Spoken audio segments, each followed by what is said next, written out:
विश्राम सिंह जी। राधे राधे। राधे राधे महाराज जी। महाराज जी, मन को सदा प्रसन्न रखने के लिए क्या उपाय करना चाहिए? तब लगी कुशल न जीव कहूं, सपने हूं मन विश्राम। जब लगी भजत न राम को, शोक धाम तजी काम।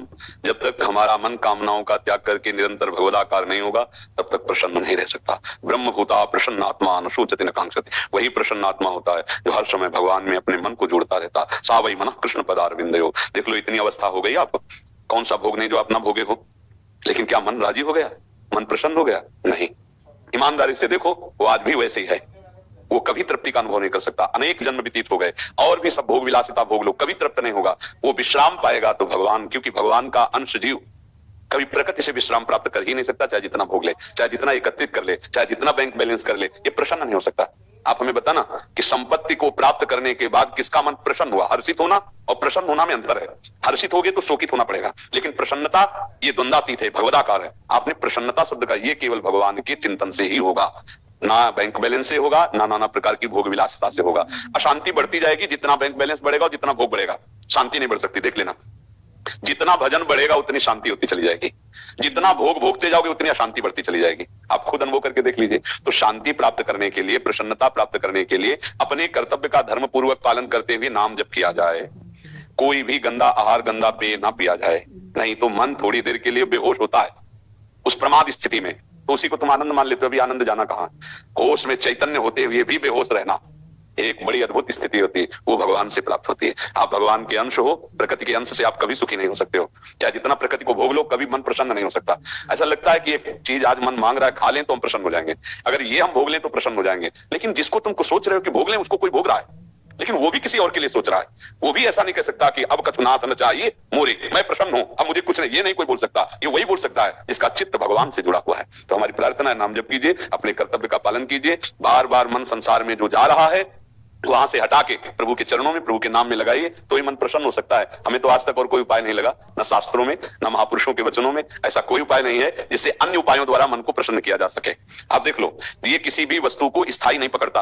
मन को देख लीजिए, आप जिस वस्तु से प्रियता मन दिखाएगा, थोड़ी देर के बाद, थोड़े दिन के बाद, थोड़े समय के बाद वो उससे हट जाएगा और दूसरे की तरफ देखने लगेगा। इसका मतलब है ये केवल फंसा रहा है, ये कहीं तरफ होने वाला नहीं। और एक बार प्रभु में लग जाए, अभी लगा नहीं है, एक बार प्रभु में लग जाए तो हटाए नहीं हट सकता। ध्यान रखना, जैसे तुम नाम जप करते हो तो विषय चिंतन नहीं छूटता, ऐसे विषयों में उसको रखा जाए तो भगवत चिंतन नहीं छूटेगा। मन की खासियत है, अगर उसको सही जगह पकड़ा दो फिर छोड़ने वाला नहीं, गलत जगह कहीं टिकेगा नहीं। ये मन भगवान का अंश है, इंद्रियाणाम मनश्चास्मि। ये तभी रुकेगा, तभी प्रसन्न होगा जब ये अपने अंशी में पहुंच जाए, भगवान के चिंतन में। हमारे हृदय की बात है, अगर आपका किसी का कोई अनुभव हो कि मन इससे प्रसन्न हो जाएगा, तो आप बताओ कुछ है ऐसा जिससे आप मन को प्रसन्न कर पाए हो आज तक, या कर लोगे? भ्रम से है, मुझे नौकरी मिल जाए तो मन प्रसन्न हो जाएगा, नहीं होगा। जिनको नौकरी मिली है, अगर इतना रुपया हो जाए तो जितना तुम सोच रहे हो उससे ज्यादा किसी के पास है, अगर ये मिल जाए तो वो भी किसी के अधिकार में है, तो उसको संतुष्ट हो जाना चाहिए। ये केवल भुलावा मन का है। संतोष धारण करो, धैर्य धारण करो, अपने कर्तव्य का पालन करो, नाम जप करो। पाप रहित पुरुष ही प्रसन्न होता है। पाप आचरण तभी तक बनते हैं जब तक हम मन के गुलाम रहते हैं। जब हम मन को अधीन कर लेते हैं तब हम प्रसन्न होते हैं। संत किसे कहते हैं? जिसने मन को अधीन कर दिया, मन मारिया तन बस में कीना, हुआ भरम सब दूर। बाहर से कछ दिखत नहीं, अंदर चमके नूर। आप वो त्याग जगत में बैठे नहीं किसी से काम, उनमें तो कछ अंतर नहीं, संत का राम। आप गृहस्थी में रहते हुए भी संत हो सकते हैं। आप अपने धर्म से रहते हैं, धर्म की कमाई से परिवार का पोषण करते हैं, और जितना बनता है भगवान का नाम जप करते हैं, कोई पाप नहीं करते, तो आप देखना प्रसन्न होने लगोगे, आप हृदय में आनंदित होने लगोगे। अब गलत आचरण करोगे तो बैठे बैठे डिप्रेशन में पहुंच जाओगे। पाप आचरण गंदा चिंतन कराता है और कल्पनात्मक भय देता है, उसी भय से तो डिप्रेशन आता है। वे मतलब की बातें मन में, जैसे एक ने प्रश्न किया था अंग्रेजी में, ओवर थिंकिंग। तो हाँ, तो उसको समय क्यों दे रहे हो ओवर थिंकिंग का? नाम जप में लगाओ। हमने एक दिन सत्संग में सुनाया था कि एक गुरुजी ने शिष्य को मंत्र बताया कि इससे तुम भूत सिद्ध कर सकते हो, भूत सारे कार्य कर देगा। तो उसने मंत्र को अनुष्ठान किया और भूत सिद्ध कर लिया। अब भूत प्रकट हुआ, उसने कहा मैं काम बताओ, तो जो काम बताते 1 मिनट में कर देता। तो कहा काम नहीं बताओगे तो तुम्हें उठा के पटक देंगे। अब वो गुरुजी से बोले कि तो समस्या हो गई, भूत सिद्धि। वो कह रहा काम बताओ, जो काम बताते हैं वो क्षण में कर देता है, फिर खाली वो कह रहा खाली नहीं रहेंगे, नहीं तो हम तुम्हें पटक देंगे। तो गुरुजी ने कहा एक डंडा बांस का ऐसे गाड़ दो और उससे कहो इसी पे चढ़े उतरे, और जब काम हो तो काम करवा दो। तो बात समझे? भूत कौन है? ये मन उठा के पटक देगा अगर खाली रखोगे। क्या करना है? राधा राधा राधा राधा, चढ़ उतर इसी पे। जब काम है तो काम कर रहे, नहीं तो राधा राधा राधा, बात बन जाएगी। इसी से मन प्रसन्न क्यों? हाँ स्नेह जी यमुनानगर से। जय जय राधा वल्लभ श्री हरिवंश महाराज जी। महाराज जी, मेरी बचपन से ही साधु संतों के प्रति असीम श्रद्धा विश्वास और प्रेम रहा है। मेरे जीवन का लक्ष्य श्यामा श्याम की प्रेम लक्षणा भक्ति को प्राप्त करना है। परंतु महाराज जी मेरा प्रश्न यह है कि जो कर्म हमारी नजरों में पुण्य है वही अगर दूसरों की नजरों में पाप है, ऐसी अवस्था में सत्य असत्य का बोध कैसे हो? कृपया समाधान। कैसे हमें, जैसे उदाहरण दीजिए। केवल कहने मात्र से हम नहीं समझ पाएंगे, आप उदाहरण दीजिए कि जैसे आपने एक किया और दूसरा उसे पाप कह रहा है, हमें बताइए आप। कौन सा ऐसा पुण्य काम है, कौन सा ऐसा धर्म कार्य है, कौन सा ऐसा भागवतिक कार्य है जिसको कोई भी पाप कहे? हाँ, जो पापी है, पापात्मा है, उसकी बातों को सुना नहीं जाता है। वो कोई प्रमाणित बात थोड़ी है। कोई महात्मा अगर कह रहा है तो आप हमें बताइए, पागल आदमी की कोई बात मानी जाती है क्या? तो जो वासनाओं में पागल है उसकी बात कोई मानी जाती है क्या? फाइनल में बात तो विवेकवानों की मानी जाती है, शास्त्र सम्मत मानी जाती है। आप शास्त्र सम्मत बात बताइए कि किस पुण्य को कहां पाप कहा गया है? आप किसको लेकर प्रश्न कर रहे हैं, किस बात को लेकर कह रहे हैं? हमारी जैसी है कि आपने स्वयं अपने हाथों से अपना बना हुआ भोजन लेना है और कोई दूसरा सोचे कि ये क्यों नहीं ले रहे या किसी का भोजन क्यों नहीं ले रहे। मतलब जो वैष्णव सावधानियां बताई जाती हैं, तो अगर दूसरा आदमी उसको समझे ना। आप हमारी बात, इसमें थोड़ा विवेक की आवश्यकता है। दूसरा कौन तुम्हें पूछेगा? कौन पूछेगा? कोई घर का प्रियजन होगा, समझ में आ रहा है? कोई घर का प्रियजन होगा, कोई आपसे संबंध रखता है, वो होगा। यदि वो निषिद्ध भोजन पाता है तो हम उससे प्रार्थना कर देते हैं कि हम भगवत मार्ग के पथिक ये नहीं पा सकते हैं। अगर वो अच्छा पवित्र भोजन बनाता है तो उनसे भगवान को अर्पित करके पा लेते हैं। तो उसमें विवेक की आवश्यकता है। उसमें कोई द्रोह या निषेधात्मक वृत्ति या पाप ऐसा कोई यहाँ तो सवाल नहीं उठता है। बात समझना है। हाँ, अगर ऐसे कोई गली चलते किसी को भोजन के लिए थोड़ी कहता है। एक प्रियता होती है, एक संबंध होता है। उस संबंध से जैसे वो चाहता है कि मेरे, तो अगर वो निषिद्ध भोजन नहीं है, वो त्याज्य भोजन नहीं है, तो उसे हम भगवान को अर्पित करके पा लेते हैं उसकी खुशी के लिए। उसके हृदय में श्री भगवान विराजमान है। लेकिन निषिद्ध है तो हम उसे प्रार्थना कर देते हैं कि हम देखो भगवत मार्ग के पथिक हैं, हम ये पदार्थ नहीं पाते हैं, इसलिए हम नहीं पा सकते हैं। तो उसमें कोई बुरा मानने की या पाप की कोई तो बात ही नहीं है जी। हरवंश पराशर जी पंजाब से। राधा वल्लभ श्री हरिवंश महाराज जी, दंडवत प्रणाम। गुरुदेव भगवान, 3-4 माला नाम जप के पश्चात मन स्थिर हो जाता है, बाहरी सब कुछ रुक जाता है। 10-15 मिनट के लिए न माला गिरती है, न शरीर को झटका लगता है। कभी कभी आभास होता है कि नाम जप चल रहा है। गुरुदेव, क्या ये निद्रा अवस्था है? इस अवस्था को निद्रा नहीं कहते, इसे तंद्रा कहते हैं।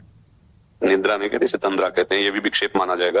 ये कोई भागवतिक स्थिति नहीं है, इसे विक्षेप माना जाएगा। इसको सुधारना चाहिए, ऐसी स्थिति में खड़े हो जाना चाहिए, टहलने लगना चाहिए। ये कोई भागवतिक स्थिति नहीं। भागवतिक स्थिति में जागते हुए चेतना शून्य भगवदाकार वृत्ति, जैसे हम स्वप्न में होते हैं और चेतना देह की नहीं होती। वो स्वाप्निक शरीर की कल्पना में, तो ये कल्पना नहीं होती, सत्य में होता है, क्योंकि सत्य स्वरूप भगवान का है।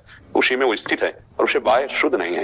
ये बड़े महापुरुषों की होती है जो बहुत अच्छे साथ। पर अभी जैसे आपने बताया, इसे तंद्रा कहते हैं कि नाम भी हो सकता है चल जाए थोड़ी देर के लिए, ना बेहोशी है ना जागृत है, इसे तंद्रा कहते हैं। अगर बेहोशी हो गई तो निद्रा हो गई, अगर बेहोशी नहीं हुई जागृत अवस्था हो गई, लेकिन जागृत भी नहीं है और नींद भी नहीं है, उस अवस्था को तंद्रा कहते हैं। और यही अवस्था चेतनात्मक सावधान एकदम, तो वो अवस्था तुरीय अवस्था कहते हैं। न जागृत, न स्वप्न, न सुषुप्ति, उसे तुरीय अवस्था। पर वो बहुत अच्छे जो उपासक हैं उनकी, वो कुछ क्षणों के लिए, जो निरंतर में तो सिद्ध पुरुष हैं, लेकिन कुछ क्षणों के लिए आती है ऐसी कि बाह्य शुद्ध विस्मृत, और जिसका चिंतन करे उसी में तदाकार। तो ये थोड़ा टहलो, उस समय बैठ करके ना थोड़ा टहल करके उसको कर लीजिए, नाम जप कीजिए। क्योंकि अगर इसको कोई स्थिति मानने से फिर घाटा हो जाएगा। ये कोई स्थिति नहीं है, समझ पा रहे हैं आप? हाँ, कि इसको आपको लगता है कोई स्थिति है, ये तंद्रा है, ये प्राय हो जाती है। तो स्थिति पे आने के लिए इसके नाम जप का अभ्यास चलते फिरते, उठते बैठते ऐसा करना चाहिए।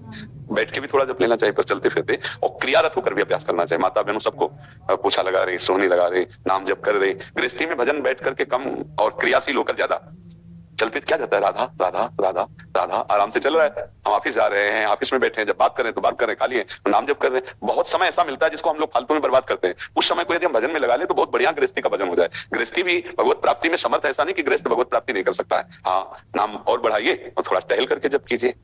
मैं सेना में ब्रिगेडियर AK सिंह और चेतना विभाग में स्पेशलिस्ट हूँ। दरअसल सेना में रहकर समाज से हम कुछ ना कुछ हद तक अलग हो जाते हैं, लेकिन समाज में जो मंथन चल रहा है, मैं सोचा मैं उसमें कैसे कंट्रीब्यूट कर सकूँ। मतलब अपना कर्तव्य तो हम कर रहे हैं अपनी तरफ से जो भी, लेकिन समाज के प्रति हम और क्या योगदान कर सकते हैं। यदि आप अपने कर्तव्य पर स्थित है तो पूरे राष्ट्र की आप सेवा कर रहे हैं। और ये जो समाज परिवर्तन, उनके भाव का परिवर्तन होगा, वो स्वयं के तप और पवित्र आराधना से होता है।